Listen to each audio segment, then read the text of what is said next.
Hello everyone, এখানে স্ক্রিনে যেটা দেখতে পাচ্ছেন সেটা হচ্ছে আজকে ডেইলি স্টারের একটি কিছুক্ষণ আগের একটা রিপোর্ট এডিটোরিয়াল।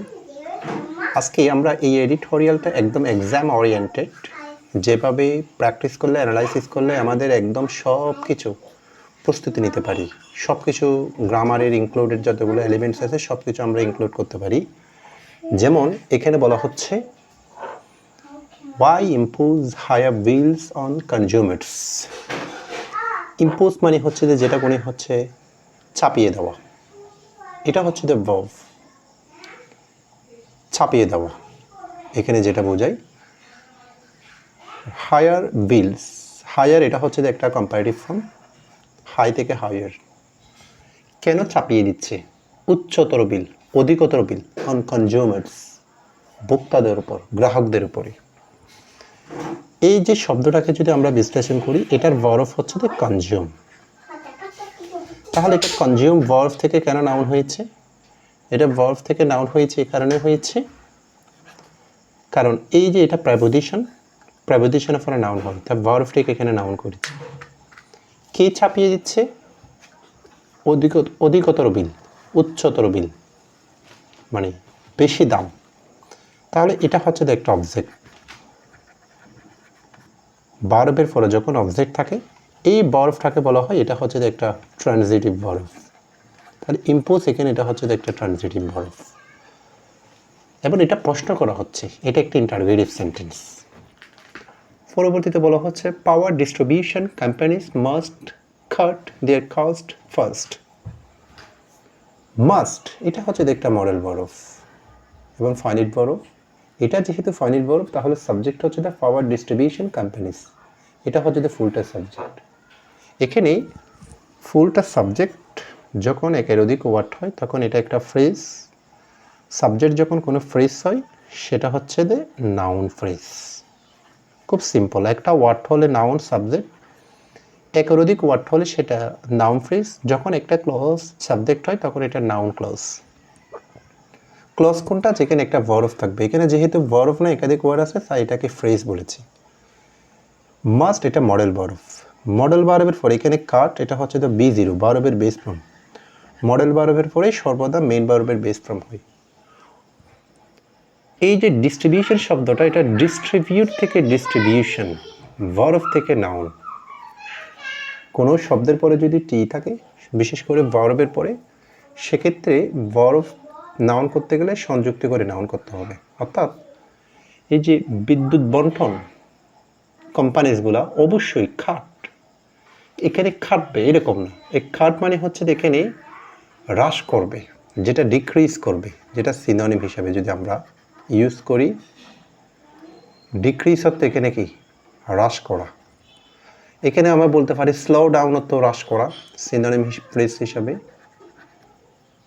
হ্রাস করতে হবে। দিয়ার কস্ট তাদের খরচ, দিয়ার এটা হচ্ছে একটা প্রনাউন, কস্ট এখানে নাউন। নাউনটাকে প্রনাউন যদিও হয় না, নাউনটাকে হয় যে অ্যাডজেক্টিভ। তাই এটা প্রনাউন যখন অ্যাডজেক্টিভ হয় এটাকে বলতে হবে আমাদের পসেসিভ অ্যাডজেক্টিভ।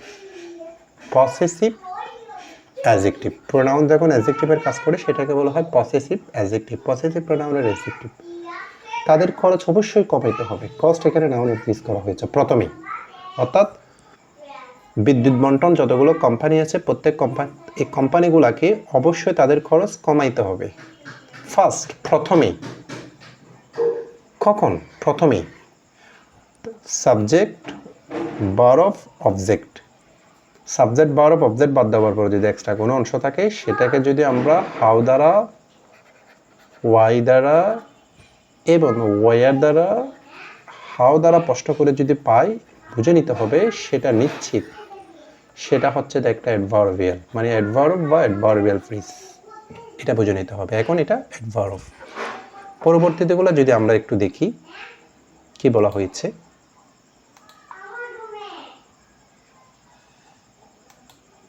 এখানে একটা বিষয় লক্ষ্য রাখবেন, আমার এই মানে অ্যানালাইসিসের মধ্যে ওয়ার্ড ফরমেশন, ওয়ার্ড অ্যানালাইসিস, কীভাবে সেন্টেন্সটা বিল্ড আপ করবেন, ইনক্লুডেড গ্রামার এবং ফ্রি হ্যান্ড রাইটিংটা কীভাবে চর্চা করা উচিত, ট্রান্সলেশন কীভাবে করতে হবে, এভরিথিং সব কিছু উঠে আসে।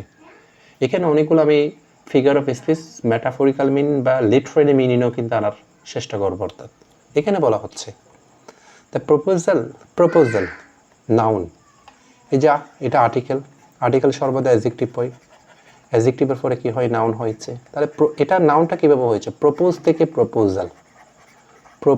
থেকে প্রপোজাল শব্দের পরে এল এটা ভার্বের পরে যদি এল যুক্ত করে তখন এটা নাউন হয় প্রপোজাল নাউন যেমন আমি যদি বলি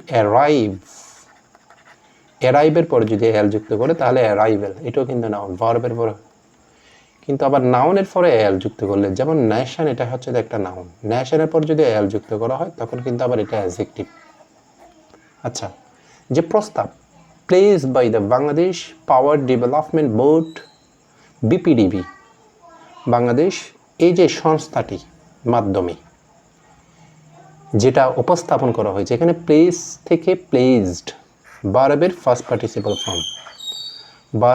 পার্টিসিপল ফর্ম এটা যখন কোনো অক্সিলিয়ারি ভার্ব ছাড়া সরাসরি ব্যবহার করা হবে বিশেষ করে যখন এটা ফ্রেজের ভিতরে ব্যবহার করা হবে এটা হচ্ছে একটা নন ফাইনাইট ভার্ব প্লেস এখানে নন ফাইনাইট ভার্ব যেটার অর্থ বোঝানো হচ্ছে যেটা স্থান করা না যে উপস্থাপন করা এখানে হচ্ছে যেটা হচ্ছে রিপ্রেজেন্টের অর্থ প্রকাশ করে অ্যান্ড 5 গভর্নমেন্ট ওন্ড এটা একটা compound adjective power distributions company সরকারের আরও অন্য 5টি companies to raise infinitive electricity prices মানে তারা যে বিষয়টাকে উপস্থাপন করেছে মানুষের সামনে সেটা হচ্ছে বিদ্যুৎ বিলের বিষয়টা তাহলে এখন ইজ নট এতক্ষণ পর্যন্ত আমরা ফাইনাইট ভার্ব পেয়েছি এই যে ইজ হচ্ছে এখানে ফাইনাইট ভার্ব তাহলে ইজ যদি ফাইনাইট ভার্ব হয় এখানে দা থেকে প্রাইসেস পর্যন্ত একদম এই ফুল অংশটাই হচ্ছে দ্য সাবজেক্ট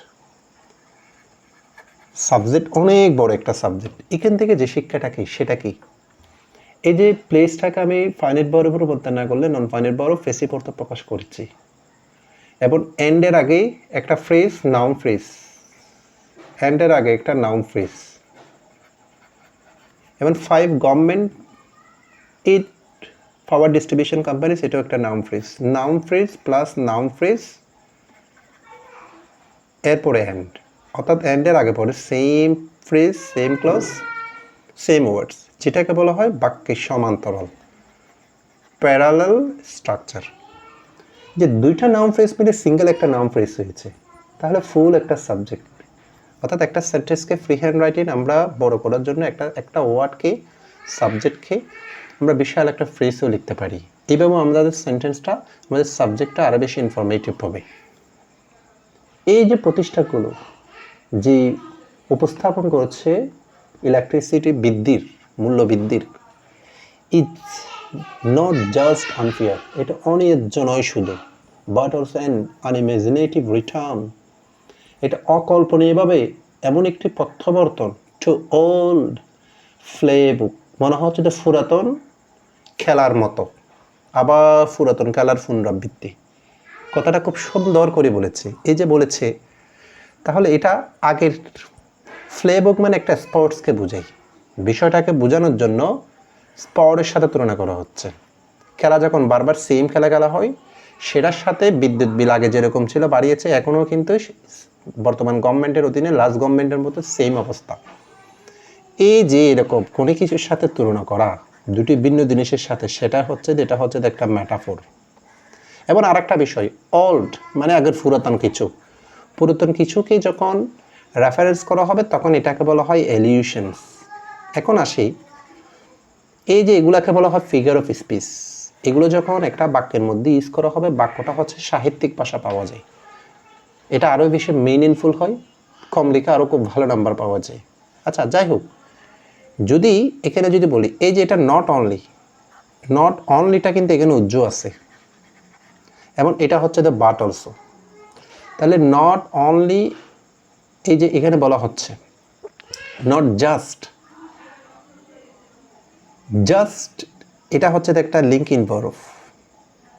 ইন ভার্বের পরে অ্যাডজেক্টিভ বা অ্যাডজেক্টিভ ফ্রেজ হয় তাহলে জাস্ট হচ্ছে একটা অ্যাডভার্ব আনফেয়ার এটা হচ্ছে একটা ফিয়ার এই ফেয়ারের অর্থ হচ্ছে ন্যায্য যখন এটার আগে ইউএন যুক্ত করা হয়েছে শব্দের আগে প্রিফিক্স হিসেবে ইউএন যুক্ত করা হলে সেটা বিপরীত অর্থ প্রকাশ হয়, সেটা অন্যায্য নয় শুধু। তাহলে এখানে যদি দেখি জাস্ট হচ্ছে দ্য অ্যাডভার্ব আর আনফেয়ার হচ্ছে the adjective. Adverb plus adjective মিলে যেটা হয় সেটা অ্যাডজেক্টিভ ফ্রেজ, তাছাড়া লিঙ্ক ইন ভার্বের পরে সেটা হচ্ছে দ্য অ্যাডজেক্টিভ ফ্রেজ হয়েছে। But also an unimaginative return an adjective. Unimaginative শব্দের পরে আইভি থাকলে সেটাও অ্যাডজেক্টিভ। এই যে ইমাজিন থেকে verb, imaginative adjective, imagination noun, এবং ইউএন যখন যুক্ত হয়েছে সেম এটার মতো বিপরীত অর্থ হয়েছে। অর্থাৎ অকল্পনীয়ভাবে রিটার্ন এখানে নাউন অর্থ ইউজ করা হচ্ছে, প্রত্যাবর্তন টু অল ফ্লেভো। তাহলে ফুল বাক্যটাকে যদি আমরা বলি যে বিপিডিবি এবং অন্যান্য 5টি প্রতিষ্ঠান যে বিদ্যুৎ বিলের যে বিষয়টা উপস্থাপন করেছে, এটা শুধু অন্যায় নয় এবং পুরাতন খেলার একটা পুনরাবৃত্তি। এবং এখানে একটা মাত্র ফাইনাইট ভার্ব পেয়েছি আমরা, এবং ইজের পড়া হচ্ছে যেটা আগের সাবজেক্টের ইনফরমেশন পরিচয়। কথাটা কি? এটা একটা কমপ্লিমেন্ট। এই ফুল ভার্বটা আবার ফুলটা যদি আমি জাস্ট আনফেয়ার এটা অ্যাডজেক্টিভ ফ্রেজ বলেছি, কিন্তু ফুলটা বললে সেটা একটা আবার নাউন ফ্রেজ। নাউনের ইনফরমেশন দিয়েছে এখানে, নাউনকে ইন্ডিকেট করেছে, নাউনকে রিপ্লেস করছে। এবং একটা ফাইনাইট ভার্ব একটা সাবজেক্ট, এটা হচ্ছে যে একটা সিম্পল সেন্টেন্স। পরবর্তীতে যদি আমরা একটু পরবর্তী প্যারাটার মধ্যে যদি যাই, এখানে বলা হচ্ছে অ্যাকর্ডিং টু মিডিয়া রিপোর্ট। এই মিডিয়া শব্দটা হচ্ছে যে অ্যাকচুয়ালি কিন্তু ফ্লোরাল, এটা সিঙ্গুলার হচ্ছে যে মিডিয়াম, মিডিয়াম থেকে মিডিয়াম। অ্যাকর্ডিং টু এটা একটা প্রেপোজিশনাল ফ্রেজ, এটা ফুলটা মিলে যেটা হয়েছে প্রেপোজিশনাল ফ্রেজ। বাক্যের প্রথমে অ্যাডভার্বের ফ্রেজ যখন হয় প্রেপোজিশনাল ফ্রেজও হতে পারে। বাক্যের প্রথমে যদি প্রেপোজিশনাল ফ্রেজ হয় পরবর্তীতে একটা ক্ষমা থাকতে হবে। অর্থাৎ অনেকগুলা সংবাদ মাধ্যমের রিপোর্ট অনুসারে দ্য বিপিডিবি হ্যাজ প্রপোজড, এই যে প্রপোজড এখন ভার্ব ফর্ম ইউজ করা হয়েছে present perfect, auxiliary verb to have ভার্বের পরে ফার্স্ট পার্টিসিপাল ফর্ম হয় প্রেজেন্ট পারফেক্ট। এটা ফুলটা মিলে ভার্বাল ফ্রেজ। দ্য বিপিডিবি এটা হচ্ছে একটা নাউন ফ্রেজ। যে বিপিডিবি প্রস্তাব করেছে যে রেইজিং বৃদ্ধি, এটা রাইজিং না, রেইজিং হোলসেল ইলেকট্রিসিটি। হোলসেল মানে পাইকারি মূল্য। এই যে বিদ্যুতের রেইজিং এটা হচ্ছে যে ফুল একটা প্রেজেন্ট পার্টিসিপল বা প্লাস আইন যে অ্যাডজেক্টিভের কাজ করেছে। অর্থাৎ ফুলটা এটা একটা নাউন ফ্রেজ, অবজেক্ট আছে, এটা একটা নাউন ফ্রেজ হিসেবে, কারণ এটা ফুলটা অবজেক্ট এবং ফুলটা নাউন ফ্রেজ।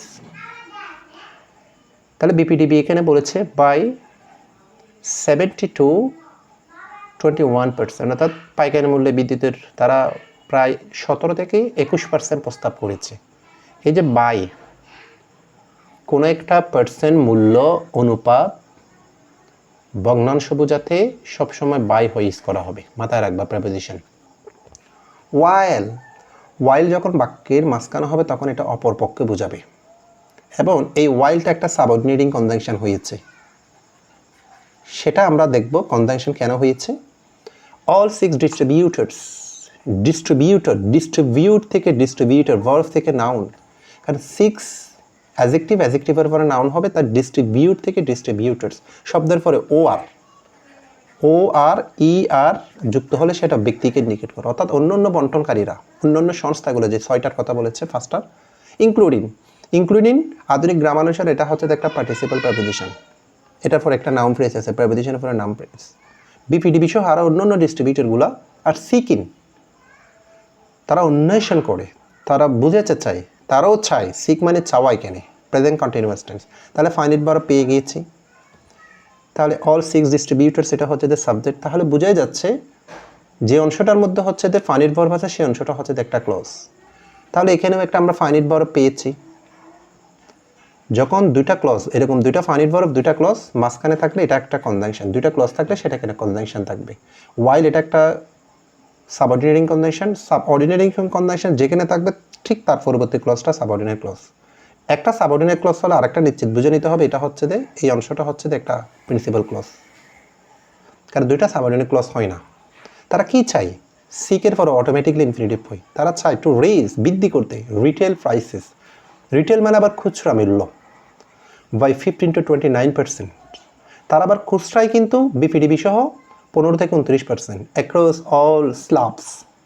এখানে স্ল্যাব মানে স্তর, অর্থাৎ আমাদের দেশে হচ্ছে যে এক এক জায়গায় এক এক রকম ইউনিট ভিত্তিক বিদ্যুতের রেট, আবাসিক এলাকায় একরকম, একদম পূর্ণ আবাসিক এলাকায় একরকম, গ্রাম এলাকায় একরকম, উপজেলা শহরে একরকম। এটাকে বলা হয় অল স্ল্যাব, মানে সকল স্তর, সারা সকল, এখানে সমগ্র সকল স্তর। অ্যাক্রস মানে এখানে সমগ্র অর্থ বোঝানো হয়েছে। এরপরে যদি দেখি ইফ ইমপ্লিমেন্টেড, এখানে একটা প্রশ্ন থাকতে পারে, ইফ যে এটা কিন্তু সবসময় ইফ কিন্তু কনজাংশন হয়, সাবঅর্ডিনেটিং কনজাংশন। তার এটার পরে যেটা আছে সাবঅর্ডিনেট ক্লজ, আগে এখানে ওয়াইল ছিল বিদায় সাবঅর্ডিনেট ক্লজ এটা, এখন ইফ বিদায় সাবঅর্ডিনেট ক্লজ কিন্তু এটা। যদি এটা বাস্তবায়ন করা হয়, এখানে ইট ইজ বা দিস আর ইমপ্লিমেন্টেড, এখানে সাবজেক্ট ভার্ব ফাইনাইট ভার্ব উজ্জ্ব আছে, এখানে বুঝে নিতে হবে। ইফের পরে যদি নাও থাকে বুঝে নিতে হবে ইফ সর্বদা সাবঅর্ডিনেটিং কনজাংশন, এবং সাবজেক্ট ভার্ব না থাকলে এটা উজ্জ্ব আছে মনে করতে হবে। এটা একটা ফেসি পড়তে ইউজ করা হয়েছে। যদি এটা বাস্তবায়ন হয়, implemented, this move is going to heart middle, is going to heart, এটা চলতে যাচ্ছে। এই যে is going to, present continuous মনে করতে পারে অনেকেই, কিন্তু অ্যাকচুয়ালি ইজ গোয়িং টুর পরে বি গোয়িং টু বোঝায় সচরাচর। বি গোয়িং টুর পরে যদি কোনো আরেকটি ভার্ব থাকে বুঝে নিতে হবে এটা একটা মডেল অক্সিলিয়ারি ভার্ব, এটা একটা সেমি মডেল অক্সিলিয়ারি ভার্ব। এবার এটা প্রেজেন্ট কন্টিনিউয়াস নয়, এটা মডেল ভার্ব ভবিষ্যৎরতা প্রকাশ করে। এটা মিডল এবং lower middle income consumers disproportionately, মানে আনুপাতিকহীনভাবে যারা নিম্নমানের এবং মধ্যম ভিত্তিক যেগুলো ভোক্তা আছে তাদেরকে ক্ষতি করতে যাচ্ছে। কথাটা এরকম ভবিষ্যৎ। এই যে বি গোয়িং টুর পরে যদি ভার্ব থাকে সর্বদা এই be going to modal verb, be going টুর পরে যদি মেইন ভার্ব না থাকে, যেমন আমি যদি বলি I am going to school, I am going to school, এখানে কিন্তু বি গোয়িং টুর পরে কিন্তু একটা অ্যাডভার্বিয়াল ফ্রেজ আছে, এখানে ভার্ব নাই, তখন এটা প্রেজেন্ট কন্টিনিউয়াস। কিন্তু বি গোয়িং টুর পরে যখন ভার্ব থাকবে, যে হার্ট এটা একটা মেইন ভার্ব, তখন এটা মডেল ভার্ব এবং এটা ফিউচার ইনডিফিনিট হবে। এখানে ফাইনাইট ভার্ব এবং দিস মুভ এটা হচ্ছে একটা সাবজেক্ট, নাউন ফ্রেজ। মুভ এখানে নাউন, দিস এখানে অ্যাডজেক্টিভ। যদিও মুভ আমরা জানি ভার্ব, কিন্তু এখানে নাউন অর্থ ইউজ করা হয়েছে। হার্ট মানে আঘাত করা। Middle and lower middle income, income এখানে নাউন, কিন্তু কনজিউমারকে মডিফাই করেছে বিদায় এই যে ফুল এটা হচ্ছে একটা অ্যাডজেক্টিভ, এবং মাঝখানে হাইফেনযুক্ত ওয়ার্ড থাকলে সেটাকে বলা হয় কম্পাউন্ড ওয়ার্ড, এবং এটা কম্পাউন্ড অ্যাডজেক্টিভ। এবং কীভাবে আনুপাতিকহীনভাবে ক্ষতি করতে যাচ্ছে এটা যদি বাস্তবায়ন হয়, তাহলে এই যে প্রপোর্শনেট, আমি যদি শব্দটাকে এভাবে বিশ্লেষণ করি, প্রপোর্শনেট, এখন বর্তমানে এটা হচ্ছে একটা অ্যাডজেক্টিভ। যখন অ্যাডজেক্টিভের পরে এলওয়া যুক্ত হয় প্রপোর্শনেটলি, প্রপোর্শন থেকে প্রপোর্শনেট, নাউন থেকে অ্যাডজেক্টিভ, অ্যাডজেক্টিভ থেকে এলওয়াই যুক্ত করে অ্যাডভার্ব করা হয়েছে। আবার যখন ইউএনএন যুক্ত করলে যেমন বিপরীত অর্থ হয় প্রিফিক্স হিসেবে, ডিস এটাও একটা প্রিফিক্স, এটা শব্দের আগে ব্যবহার করা হলে সেটাও একটা বিপরীত অর্থ প্রকাশ করবে, এবং এটা অ্যাডভার্ব। তাহলে ক্ষতি করতে যাচ্ছে কাদেরকে? ফুল একটা অবজেক্ট, নাউন ফ্রেজ। তাহলে সাবজেক্ট ভার্ব অবজেক্ট, এই যে অ্যাডভার্ব, এটা হচ্ছে একটা অ্যাডভার্ব, এবং এটা হচ্ছে একটা সাবঅর্ডিনেট ক্লজ, এটা হচ্ছে মেইন ক্লজ। সো এটা হচ্ছে একটা কমপ্লেক্স সেন্টেন্স। এখানে আমি যে একটা বলেছিলাম সাবঅর্ডিনেট ক্লজ চিনার জন্য সম্পূর্ণ ডিপেন্ড করবে ক্লজের উপর, কনজাংশনের উপরে। এই যে এখানে যদি আমি দেখি, এটা একটু মুছে যদি আপনাদেরকে দেখাই, ওয়াইল এখানে সাবঅর্ডিনেটিং কনজাংশনস, এটা যখন মাঝখানে হয়েছে সাবঅর্ডিনেটিং কনজাংশন যেখানে, সাবঅর্ডিনেট ক্লজ কিন্তু সেখানে। আবার সাবঅর্ডিনেটিং কনজাংশন যখন আগে চলে এসেছে তাহলে সাবঅর্ডিনেট ক্লজ এটা দিতে হবে, আবার পরবর্তীতে মেইন ক্লজ। এখানে সাবঅর্ডিনেটিং ক্লজ, সাবঅর্ডিনেট ক্লজ যখন এখানে, তাহলে প্রিন্সিপাল ক্লজ আগে চলে এসেছে। এই যে এটা একটা কমপ্লেক্স সেন্টেন্স, এবং এটা একটা কন্ডিশনাল সেন্টেন্স, এবং এটা ফার্স্ট কন্ডিশনাল। পরবর্তীতে ইট ইজ ইমপ্লিমেন্টেড, মানে দিস আর ইমপ্লিমেন্টেড, এটা প্রেজেন্ট ইনডিফিনিট, এটা হচ্ছে দ্য ফিউচার ইনডিফিনিট, এটা হচ্ছে একটা ফার্স্ট কন্ডিশনাল সেন্টেন্স। এই যে আমি আলোচনা করতে গিয়ে এখানে সমগ্র একদম ওভারঅল গ্রামার কম্পোনেন্টসগুলো কিন্তু এখানে আলোচনায় এসেছে। নিউজ পেপার অ্যানালাইসিস, এটা এমন একটা রিডিং অ্যানালাইসিস, সবগুলো গ্রামারকে যদি একসাথে যদি প্র্যাকটিস করতে হয় প্র্যাকটিক্যালি, পরীক্ষায় একদম খুব ইনেবল করে তোলার জন্য নিজের ক্যাপাসিটিকে এইভাবে বিশ্লেষণ করলে খুব ইফেক্টিভ একটা বিশ্লেষণ। এখানে আবার word formation, vocabulary, synonym, antonym, লেখার একটা স্টাইল, এবং কীভাবে ট্রান্সলেশন করবে, এবং ফ্রি হ্যান্ড রাইটিংটা কীভাবে আমি একটা বাক্যকে ইনফরমেটিভ বানাবো, বড় করব, ছোট বাক্যকে বড় করব, অনেক কিছু এখানে শেখানো হচ্ছে। এই ধারাকে লক্ষ্য রেখে আমি যে আমার কোর্সটা শুরু করেছি, কয়েকটা ক্লাস হয়েছে, এই কোর্সেও জয়েন হতে পারেন। এবং পরবর্তীতে আমি আরেকটা নতুন কোর্স শুরু করতে যাচ্ছি শুধু অনলি নিউজ পেপার অ্যানালাইসিসের উপরে। সেটা ঈদের পরে যে নাম্বারটা দেওয়া আছে, স্ক্রিনে যে নাম্বারটা দেওয়া আছে, সেটার সাথে আমাকে হোয়াটসঅ্যাপে আমাকে মেসেজ দিয়ে কথা বলে যদি ভালো লাগে তাহলে অ্যাডমিশন হয়ে যান, এনরোল করে নেবেন। ধন্যবাদ, সবাই ভালো থাকবেন। আজকের মতো এতটুকু।